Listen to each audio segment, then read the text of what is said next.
Hello, and welcome back to episode 2 of Don't Make the Remake. We've had a brief hiatus here at HQ, but I am so super excited to welcome our next film and our next classic film fanatic. If you need reminding, then here's the premise. Every show I invite a special guest to come and watch a film of their choosing under these conditions. It must have been released before 1975, they can't have already seen it, and most importantly, it can't have been remade. Yet. And then we basically have a massive chinwag about it. And with this next guest, I feel like this is all we ever do. We go to the pub to catch up on our work and personal lives and end up just having debates about which Batman comic is the best. John Barton and I had the same journey, from Exeter to East 15, and now he's a top writer for the BBC, no less.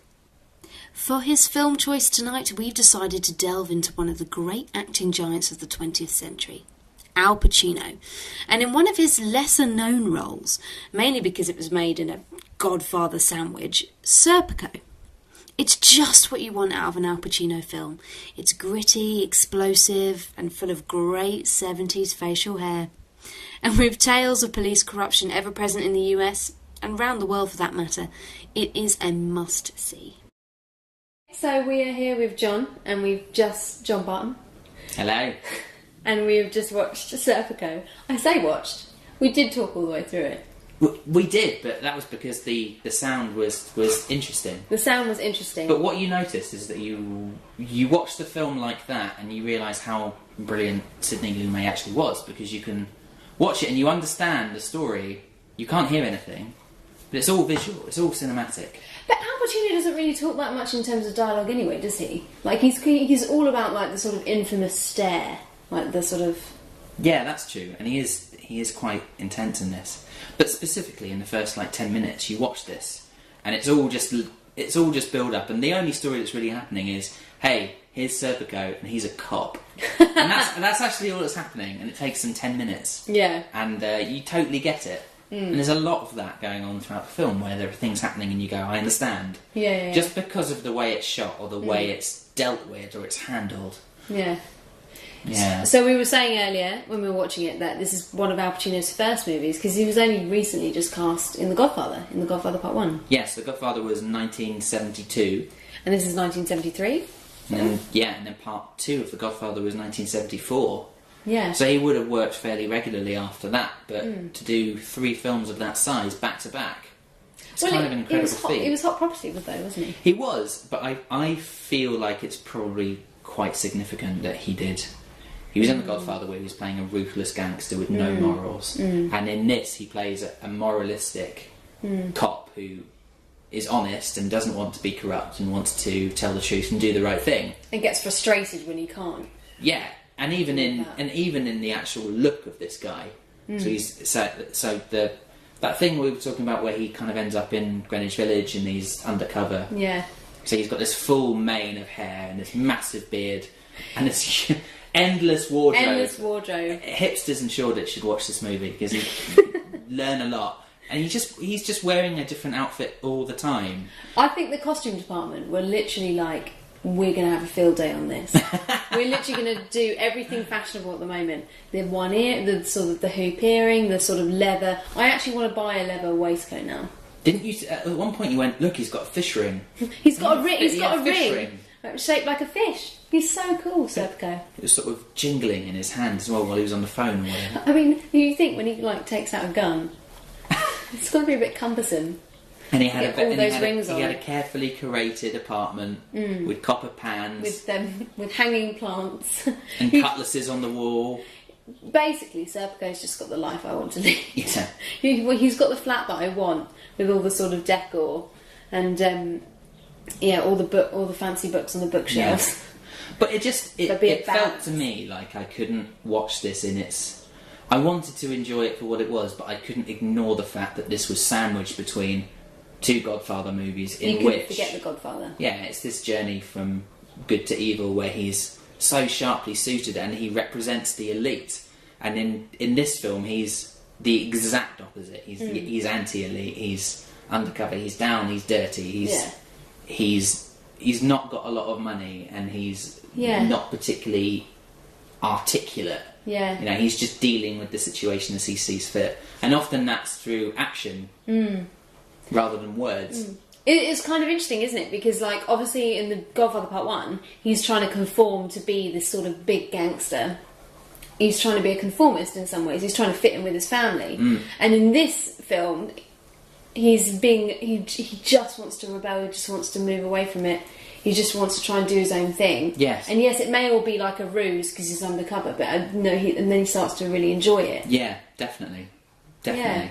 But I mean, also, the thing about The Godfather is, it is this journey where he wanted to move away from the family. That's the first thing that you found out. And he's lured into the family business through wanting this revenge. So he does want something, but it just tends to be this kind of darkened version of what the hero is supposed to want, I think. And in Serpico is that there's not really this darkened version. The very first thing that happens is, all right, I'm a cop, so things are going well, and then he's introduced this kind of world of corruption, like that scene in the cafe where they go, you know, just he's going to give us what he gives him, and we let him off the parking. But I want to eat what I want, and I'm like, yeah, just take it because it'll be free. And I'm like, but I'll pay. I don't care. Yeah. So he wants to do the right thing, even though it's going against the grain of everything right from the start. And I think that's really interesting that you've got a character on the journey almost immediately, as soon as it's begun. And it could only be Al Pacino in that role then, because you see that look in his eye from the very first time you meet him. I mean, I'm not talking about the very first thing that happens is we see him getting shot. And that's the very end of the film, and then it cuts right back to the beginning. So we know that's going to happen. So it creates this brilliant dramatic tension. Yeah, it's interesting to talk about because I always find that really funny when directors do that. Because then it gives you that tension because then you're waiting for it. I think people do that because in the story there's no motor that's taking you through. You know what I mean? Yeah. So sometimes you'll watch a movie and you'll go, okay, someone's going to turn up and they're a bad character and they're going to talk about this character a lot, and then therefore the audience are anticipating that. And I don't think in Serpico there's a great sense of anticipation for what will happen because the stakes are quite clandestine. They're not low, but they're quite hidden. A lot of the film, and you're going, well, where's this going? And it takes its time. And so the fact that we know that means that we know that we are building up to this worst point, this crisis moment, where everything is going to hit the fan, I think. But he's got that intensity right at the very beginning when we first meet him. That sort of intensity that only Al Pacino kind of has, I think. It's funny because right before we watched the film, I was saying I find Al Pacino difficult in other films apart from The Godfather, just because I feel like he's just doing the thing that he won at. But actually, he gave it something really different in this film. Yeah, do you know what I mean? Because I think Scarface and The Godfather have similar qualities. Yes. In so many ways. Yes. Whereas this was a little bit different. Yeah, I think the thing that it's probably quite unfair to Scarface, but I think the reality is that Scarface feels like a film. This is literally The Godfather on drugs, and that's kind of the point of the film. Yeah, it's why it was made. It's drenched in drugs, I think. Yeah. And Serpico feels like it is a deliberate attempt to play the reverse of what is expected of him at that point in his career. Yeah. I think. What's really interesting as well is that we were watching it, and we were about halfway through, and I think I suddenly went like, oh, I just realised they're shooting it wide. This is the quality of this film stock is amazing, and I hadn't noticed that, but I realised that because actually most of Serpico it's a middle shot. You know, it's pulled wide so we can see everything. It's constantly mastered. Yeah. Totally. And you totally get this sense of New York at that time being this.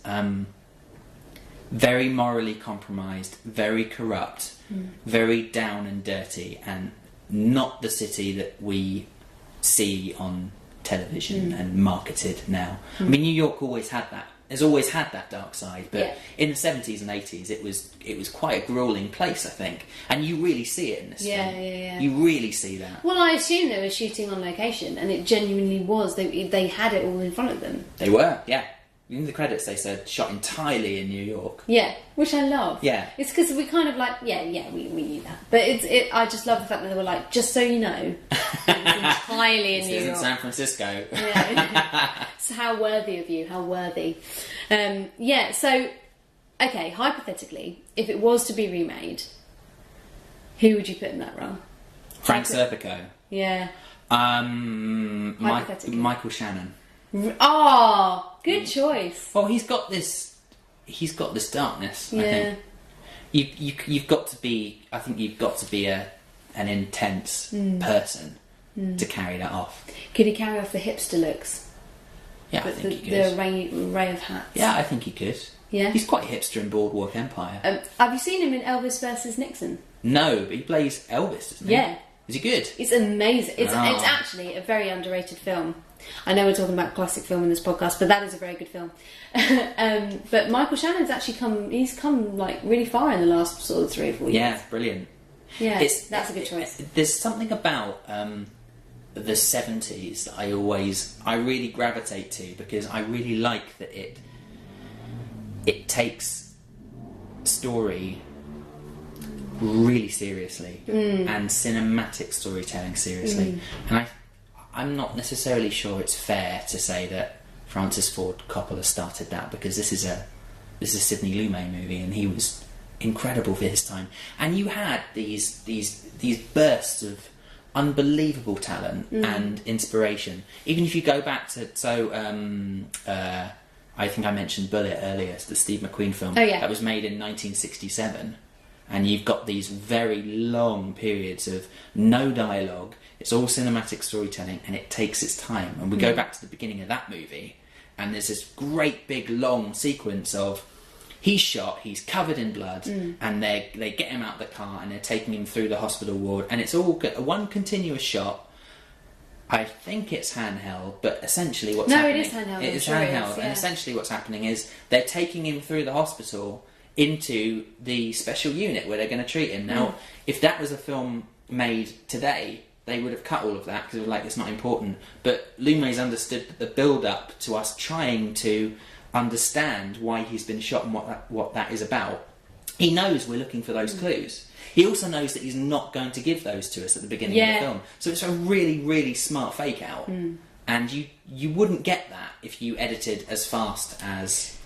films can be now. They're trying to cram. I think films try to cram so much in nowadays. That's why they cut so quickly. And also they're worried that people are going to get bored. They need another sort of like. But yeah, no. I think what's also important is that you need that long shot at the beginning just to present the world. The fact that he was so. There's a bit when Serpico is on his trolley waiting to go into the room. They just leave him in the corridor for like half a second. That's so important because that literally is what the world is like in New York in the 70s in a shitty hospital. Yeah, and that's so important as well. The fact that the character was going through before even he gets. Did you feel like when you were watching it, it felt to me like New York was this omniscient character, like this third character that they're not really kind of dealing with, but they sort of go, this story could only take place here now in this time. Well, yeah, it's like it's dissecting New York's corruption of the police system at that period. So basically, what they're doing is they're presenting New York's like almost the central character. Yeah. Manipulating Serpico. Yeah. There we go. Yeah, no, absolutely. It has to be set in New York in that time. I think what's interesting as well is that you mentioned Spotlight a little while ago, right? And that movie is about corruption in the Catholic Church, right? But you look at that and it's told from the point of view of about 5 or 6 reporters. In Boston, isn't it? In Boston, right. But there's 5 or 6 reporters, which means there are 4 or 5 leads being chased at any one time. And then they've got sort of the boss who's trying to then get the story out there. They're going to print it, they're going to run it. And then that then brings them into conflict with the Catholic Church. But the point is that there are many, many things going on at once from the point of view of different characters. They all want the same thing, but they're trying to achieve it in different ways. And Serpico has the stones to just give us the perspective of one character all the way through. He's in every shot. He's in every single. He's in every scene, and his resolve never changes. The environment and the circumstances and the stakes around him change, but what he wants never actually changes. And I think that's a really interesting choice.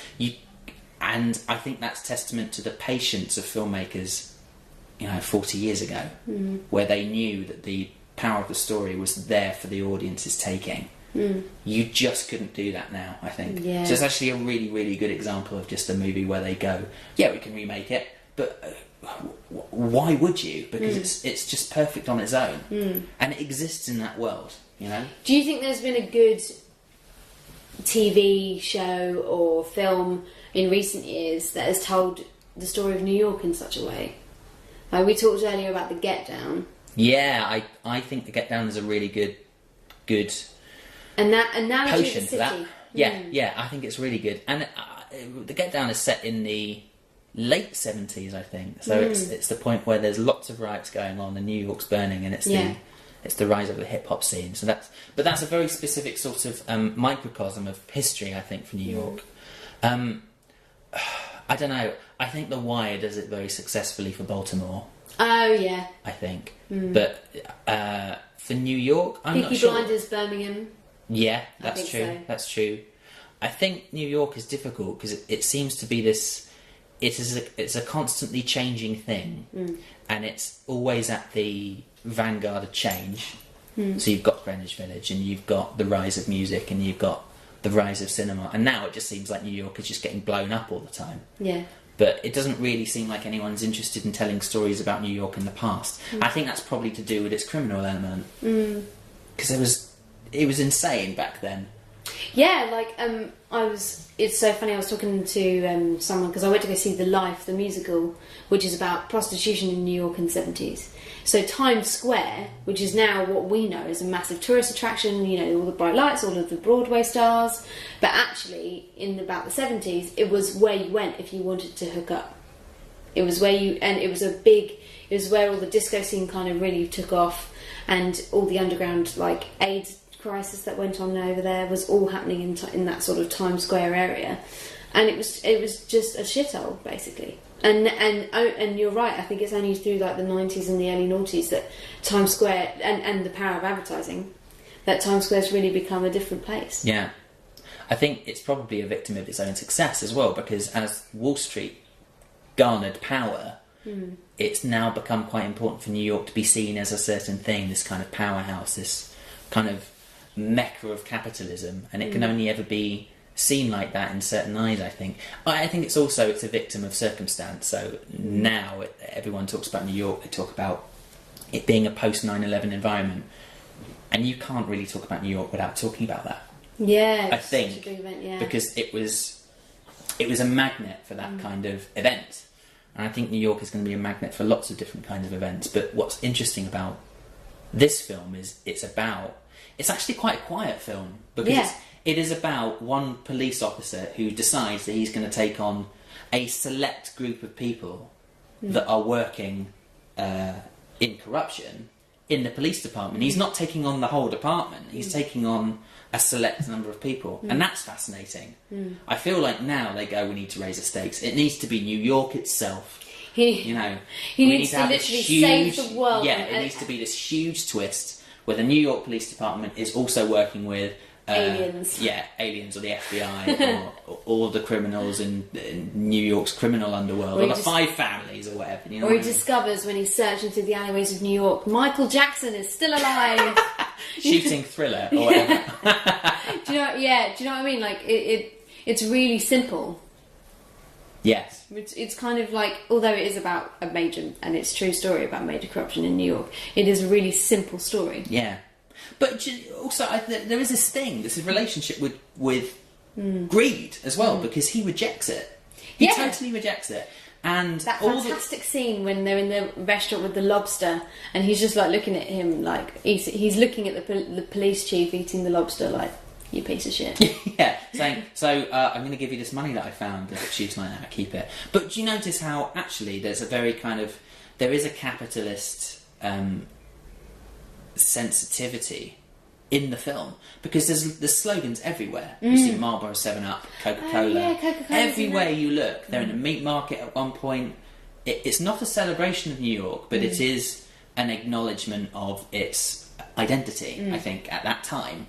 And he's fundamentally rejecting what is perceived to be his identity as soon as he becomes a New York cop. Yeah. And I think you're talking about a character who's sort of at war with himself, or at war with his own identity, and at war with the idea of being greedy and wanting to reject that idea entirely. I think the fact that it is in New York at that time really comes back to his character. And that's why I think Pacino's brilliant in it, because he's got this darkness, he's got this kind of demon behind his eyes. You can kind of see that he's... I don't know much about Pacino's life as a person, but you can he's got that sense of coming from nothing to coming to greatness, which he does in The Godfather really well. Yeah, yes. But I think in The Godfather he embraces that darkness, and I think Serpico fundamentally is about a character who knows that darkness is there, and is constantly fighting against it, and ultimately is punished for it. No, for sure. But it's funny when you talk about capitalism and how he struggles with what greed is and what he can gain, is the pet. So he gets the puppy off the street for $5, then he gets the mouse, which he has the cage and all of the accessories for, and then right at the end, all about 40 minutes from the end, he gets a parrot. Even that, it's just a little symbol of him exploring with what he. And then where does he end up at the end? Back with the dog. Yeah, it's him and the dog. Yeah. But what's happened is it's cost him his job. It's cost him his home. It's cost him his fiancée as well, because she ran off. She's left him because she doesn't want this life for him. Yeah. And I think that's interesting. That it ultimately he does do the right thing, but it does cost him everything he has, and he has to leave. And then you sort of go, well, fundamentally, what does that make them? Does that mean that he's got to then go to another country and he's got to rebuild his identity from scratch? Or is he going to be the same person and then just fall into this kind of holding pattern that he was in danger of falling into at the beginning of this film? Yeah. I think that's a really interesting question to leave him on. Because you go, well, where could he go from here? And it's a true story as well, which is kind of fascinating. Yeah, and he apparently, in the credits at the end, he's just somewhere in Switzerland. Somewhere in Switzerland. Which makes me think that Serpico didn't want this film to be made. I mean, I don't know. Maybe he's living anonymously. Maybe he just does. Yeah, maybe he just doesn't want to be found. Yeah, maybe. Yeah. Right. Do you want to hear some interesting facts? Yeah, do it. So this is our IMDb top 3 facts. The actors were allowed to do lots of improvisation in their scenes, and most of Al Pacino's explosions are completely and utterly improvised, which doesn't surprise me. He loves an explosion, doesn't he? Does he do that in Godfather? Does he? In specific intervals, I think he does. Not really in Godfather 1, but in Godfather 2, there's a fair bit of it. I think that reflects his power. I think. Yeah. There is a moment where his house is attacked at the very beginning of Godfather 2, and he goes to see one of his kind of his guys and really kind of goes to town. Yeah. So that's all technique. I think Al Pacino is just not afraid of letting go. Yeah, he's just not afraid of letting go. Oh, here we go. This is it. He actually did spend a lot of time with the real Serpico. A lot of time. Even between scenes. He spent a great deal of time with the real Frank Serpico to perfect his performance. Do you think that explains his slightly dodgy accent? Yeah. It's the so slightly guys and dolls accent. Yeah. I can't remember what he said. There's so many things what he says. Like, what you talking about here? Coffee. Great. It's a great. Yeah. It's like, you know what I'm here for. You know what I'm here for. Yeah, it feels slightly forced, doesn't it? It's like he's almost going... Well, no, he's meant to be Italian-American. Serpico. Italian. Yeah, I think so, but I think the New York accent feels... And I don't know whether that's deliberate or not, because if it's deliberate, it reinforces what we've talked about this man's identity. Yeah. And if it's not, it just means that he's a crap actor. I don't want to believe that. No. No, he's not a crap actor. In the scene with the garden... So there's a bit in the film where Serpico is in the garden and he's listening to opera and he's chatting up the woman over the fence. Yeah. Who ends up being his fiancée, Laurie. And the opera that he's listening to is an aria from I Luce van le Stelle, which is from Giacomo Puccini, from Tosca. And the aria is called And the Stars Were Shining, which is primarily an aria about corruption and power.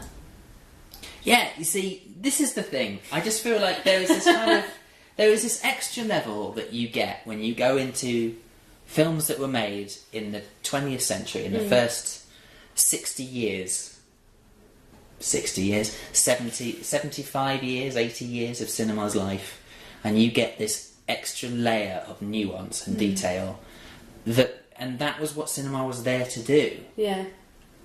And you just don't get that now. And I don't want to kind of lament the state of cinema, but I do genuinely think that studios now think that the audience have a much shorter attention span, and to some extent that's true, but I don't think that's an excuse to not go for that sort of nuance, that level of detail. And I think they were really, certainly someone like Sidney Lumet, he was treating his movies like a piece of art that you could keep looking at, you could keep seeing it in different ways and different permutations. And I just feel like we've sort of lost that a little bit, and I wish we had a bit more of it. Even simply the time it takes to watch one of these films. They take their time. And I love that about them. I love that. It's interesting because I think, like, especially with something like Serpico, you watch it and you can absolutely believe everything on screen. There's a sense of realism to it. Totally. Everything takes real time. It's possible. You can believe it all. Whereas if a film like that was going to be made now, I mean, there's something about Baz Luhrmann's Get Down, which is so kind of, because the way Baz Luhrmann films, it's all very sort of... It's frenetic, isn't it? Yeah. And so you kind of, what he's trying to do is give you the impossible, give you an experience you're never going to see. Yeah. Because film directors think that you want that. They think you want to see something. Something I noticed is that sometimes you watch an older film, and obviously effects are limited. Yeah. And they want to make something more exciting, particularly a car chase, right? And the only option in order to do that was they'd speed things up, which is why you get sometimes these ridiculous shots that are just completely out of sync and time, where you just go, this has only been sped up to make it more exciting. Yeah. And there's plenty of that sort of thing that could happen in Serpico, and Lumet chooses not to do that. It all feels like it is grounded in the world of New York, in this place, and there's no tricks, there's no parlour games, there's no messing about. Yeah. He shoots it wide. He wants you to see everything, and he wants you to interrogate the action. He doesn't want to distract you by trying to force excitement upon you. And I think that's kind of brilliant. Yeah, like there are times in the film when Serpico is bored and doing nothing. Like when he's sitting in the garden, he's bored, he's doing nothing, he's having coffee, he's listening to an aria, and then Lumet puts in the detail of the fact that it is an aria from Puccini about them corruption, and then it drives the story subtly with the woman over the fence. Yeah, that's all it needs. Yes, that's all it needs. It didn't need to be like, bam, they meet and they fall in love. Yes, it happened. Yeah, I feel like it would be cut to ribbons. Yeah, if it was made now, and I feel like they would. I don't know, but I feel like they would want to make the story somehow more urgent or make the stakes more propulsive. I feel like they would add a chase element or some sort of Western idea. I don't mean Western as in East and West. I mean the genre of Western. We sort of have this idea of Serpico being this stranger who comes to this town. So he's new in New York, and that's not the case in this film. But were they to do it now, I feel like they'd really want to embrace what a contemporary Western is and has become, I think, just in order to give some accessibility to the audience. And there's nothing wrong with that. I just think that there's something really rich and exciting to celebrate about the way films were made then, because they weren't pandering to the audience. What they were literally saying was, we're going to tell the story on our terms, in our own time, and if you've got a problem with that, you know where to go. Yeah. And what was great was people didn't have a problem with it. They would sit through. The Godfather's like 3 hours long, isn't it? Something. Yeah. So, Godfather Part 2 is like 3.5 hours. Apocalypse Now is I think it's like 3.5 hours, something. Ben has almost the Ten Commandments is about almost 4 hours. Cleopatra's what, 4.5, something like that. Yeah. Lawrence of Arabia. You go back to these, and these aren't films too far apart. I mean, Arabia was made in 62. This was made in 73, so 11 years after Arabia. God, you're an encyclopedia of dates. Oh, just the dates, nothing else. But they did it on their own terms, and they were like, here is a visual poem, here is a painting, and in order for you to get the most from it, you have to spend time with it. And I think it's true of if you go and see a piece of art in a museum, you've got to spend time with a piece to really kind of get your head around it, reach a depth of understanding. And I love that through this period of particularly in the 1970s, I think they lost it a little bit in the 80s, but really in this period of filmmaking, they were really taking their time, telling the story, and not rushing it. I think that's devoutly to be wished for. Okay, well, thank you, John, for coming down. Thanks. And Molly, for joining us. Molly the dog is here as well. Yeah, we can't hear her. She's such a good dog. She's just sat up as soon as you sat next to said. us. I know. I think she enjoyed it more than both of us. Yeah, you enjoy it. And we'll see you next time. Thanks for listening. Thanks for having me.